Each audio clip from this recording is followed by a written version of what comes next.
नमस्कार दोस्तों, मैं आपका दोस्त सत्यमल त्रिपाठी। आप लोगों के सामने मैंने जो थंबनेल बना कर रखा है Bihar special teacher result pending. जी हाँ, तो अभी तक आप देखेंगे तो जिस तरीके से हम लोगों ने एग्ज़ाम दिया था 42/2025 का, अभी तक उस पर कोई अनुशंसा विभाग के द्वारा या आयोग के द्वारा नहीं की जा रही है। और रही बात आपकी जो कोर्ट की हियरिंग थी 21/4/2026 के हिसाब से देखा जाए तो कोर्ट में 139 लोगों को आपको क्या करना था, 1 महीने के अंदर उनको समायोजित करने की बातें कही गई थी। और जो आपके जितने बचे हुए कैंडिडेट थे उसमें आरसीआई का एफिडेविट भी सबमिट करने की बातें कही गई थी। लेकिन आरसीआई का जो एफिडेविट सबमिट हुआ अन्य राज्यों के दिल्ली के केस में, तो उसने जो एफिडेविट सबमिट किया उसमें शैक्षिक अर्हता वर्ता से रिलेटेड सारी चीज़ें बताई हैं।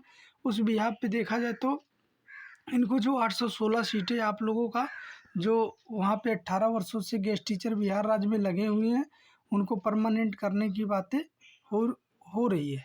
तो या तो उनको जो विभाग के द्वारा एक आपका जल्दी में ही नोटिस सर्कुलेट हुआ था जिसमें 25 अंकों की भर्ती परीक्षा या बी स्टेट पेपर फर्स्ट और सेकंड में देने की बातें कही गई हैं।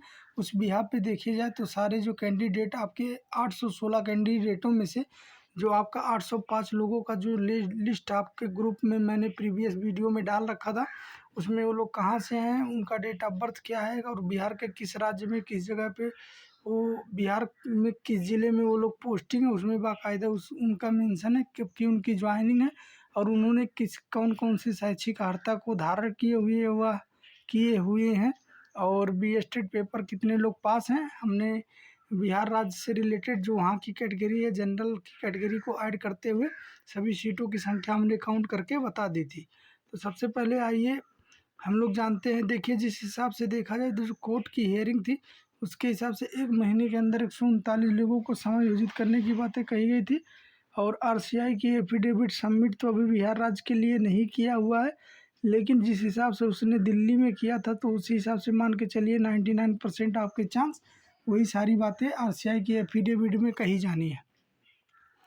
तो आपकी जो रिजल्ट है, रिजल्ट देखिए आपका सेकेंड वीक मई के सेकेंड वीक में आने की कुछ थोड़ी बहुत पॉसिबिलिटी बनती है। लेकिन मेरा मानना ये है कि जब तक आपके बिहार राज्य के जितने भी संविदा कर्मी हैं उनको परमानेंट नहीं कर दिया जाएगा और जो है गेस्ट टीचर जो लगे हुए हैं उनको परमानेंट नहीं करेंगे, तब तक आपका रिजल्ट आने की कोई संभावना नहीं है। क्योंकि यहाँ पे अगर देखी जाए तो स्पेशल एजुकेटर की तरफ से जो संविदा या सेवा बेसिस पे कार्यरत है उनके तरफ से वकील तो हायर किए गए हैं, राज्य के स्तर पे वकील हैं, लेकिन जितने सारे फ्रेशर कैंडिडेट हैं उनका कोई वकील वहाँ पे आपका कोर्ट में नहीं है। तो जितने भी सारे फ्रेशर्स कैंडिडेट हैं उनको खास करके अपने सभी दोस्तों को यूनिटी बना करके जो बिहार राज्य में स्पेशल एजुकेटर का एग्ज़ाम दिए हैं उनको कुछ भी करके आवाज़ उठानी चाहिए। और इस आवाज़ में जो है आप लोगों को सबसे ज़्यादा ध्यान ये देना है कि अपने जो रिजल्ट है रिजल्ट को लेकर के आप लोगों को वहाँ पे चीज़ों को मेंशन करना चाहिए और आप लोग ज़्यादा परेशान ना हों क्योंकि आयोग का जो फैसला होता है वो अच्छा ही होता है और आपके हित में ही रिजल्ट आएगा। तो ज़्यादा परेशान ना होइए, बाकी आगामी परीक्षा की तैयारी करिए। देखिए यूपी में जो आपके स्पेशल एजुकेटर कार्यरत थे उसमें 450 एजुकेटर स्पेशल एजुकेटर संविदा बेसिस आउटसोर्सिंग के माध्यम से गेस्ट टीचर लगे हुए थे, उनको परमानेंट करने की बातें कही गई है। और यूपी में आपके बिना टेट वाले भी टीचरों को जो स्पेशल एजुकेटर हैं उनमें उनको परमानेंट किया जाएगा। अभी तक जो है यूपी में सिर्फ टेट वालों का स्क्रीनिंग हुआ था, लेकिन अब जो है आपका बिना टेट वालों का भी स्क्रीनिंग हो करके जो 53-52 पोस्ट आपके लिए बचता है उसमें हर कैटेगरी वाइज कितने कितने सीटें हैं मैं एक इसका वीडियो आपको डाल दूंगा और वो पीडीएफ मेरे पास आ चुकी है। तो आप लोग परेशान न मत होइए, जो आगामी भर्ती परीक्षा उसकी आप लोग अच्छे से तैयारी करिए और मिलते हैं नेक्स्ट वीडियो में। तब तक के लिए धन्यवाद। नमस्कार दोस्तों, जय हिंद।